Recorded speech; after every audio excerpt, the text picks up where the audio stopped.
چې او دا ډېر اهم سوال دی ها یو شی په دکان کې پروت دی د خرڅ دپاره او د دې دپاره دوه قسمه ریټونه یې ښودی شوي دي یو وی که په نغدو یلی په دومره دی او که په نسیه یلی نو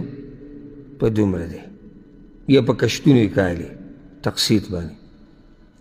لکه داسې مثال به ورکو چې دا قلم دی دا دکان کې دی که دا ته په نغدو والی نو دا په 10 ریاله دی او که دا ته په کشتونو والی چې لږې لږې به راکې نو دا په 50 ریاله دی د دې روز سوال دا دی چې دا دوه ریټونه یې ښوده داسې یا ده که دا مسله چې کله داسې وویلی شي چې دا شی په نغدو دومره دی او په قرضو باندې په دومره دی یا په نسیه یا په کشتونو نو د دې مسلې دوه صورته جوړېږي یوه یو سړی راغی تا نه سامان لي احمد راغی د خالد نه پن لي سوچ ورته کوئ نو احمد ورته ووي خالد ورته ووي چې دا پن په نغدو په 10 دی په قرضو باندې دا په 10 دی خو زه هغه مسلې له ګوره نظم ښه چې په کشتونې ورکوې او که په یو ځای ورکوې هغه بله مسله ده دا په 10 دی په قرضو او په نغدو په څو دی په 10 دی هغه وی زه دا علمه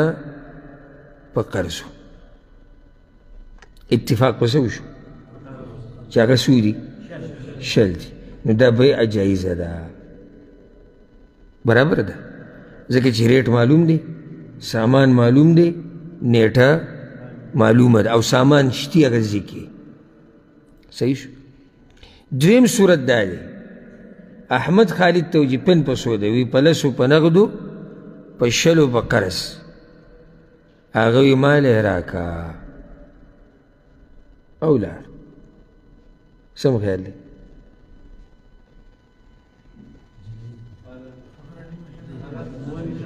ولې غلط ہے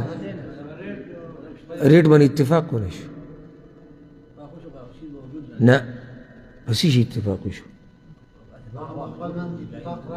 نو که اتفاق ونه شو کنه تا زمانه پن واغستو ولاړ نو دا به څه کېږي مخکې دا بیع حرامه ده ده او ځکه حدیث کې چې کوم راغلی چې رسول الله صلی الله علیه وسلم امام ترمذي دا حدیث راوړی چې نهى رسول الله صلی الله علیه وسلم عن بیعتین فی بیعه د دوو بیو نه په یو بیه کې رسول الله صلی الله علیه وسلم منع کړې ده نو ډېرو علماوو تفسیر دا کړی دی اگر که زموږ په ملک کې بعض علما دا بیه ناروا ګڼي دا اولنی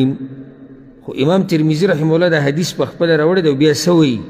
والعمل على هذا عند اهل العلم او علماء تفسیر دا کړی دی د دې بیعتین فی بیعه څه ته وایي غوږ ورته کېدی ان یقول ابیعک هذا الثوب بنقد ب10 وبنسیئة ب20 دا امام ترمذي چا چې روایت راوړی هغه یې په خپله تفسیر کوي وایي دوه بیې په یوه کې څه ته وایي وایي ورته وایي چې دا کپړه د ما سره دا په نغدو په 10 ده او په نسیه یې که رانهالي نو په 10 ده ولا يفارقه على احد البيعين او دی ورسره په یو باندې اتفاق ونه کړي چېرې دا بیه به ماله راکړي فاذا فارقه على احدهما فلا باس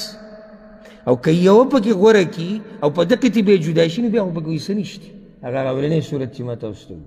معلوم دی که نه او بدې کې نور علما هم دقه اقوال دي نو دا ریټ زیات شو د دې د لاسه ځکه چې پیسې څه شوې قرض شوې لیټ شوې نو ریټ زیات شو دې کې څه حرج چې جمهور العلما د امت او د څلورو مذهبونو والو د څلورو امامانو دا فتوا ده او ورسره نور جمهور علما اکثر علما د امت هغوی دا فتوا چې دا بیعه جایزه ده په شرط د څه شرطونه پکې دي چې سامان معلومي دا نه چې ته تشه په هوا باندې دغه کې که نه څه شی شتي نه او عقد لیکې سامان معلومي او سامان د مالک سره یي دویم نیټه معلومي دریم ریټ معلومي او دا قصې پکې نه وي که لیټ شوي نو پیسې به ډېره وو دا قصې میسې پکې نه وي نو بیا دا بیه څه ده دا بیه بیا انشاءالله جایز ده او په دې کې څه حرج هغه نشتي والله اعلم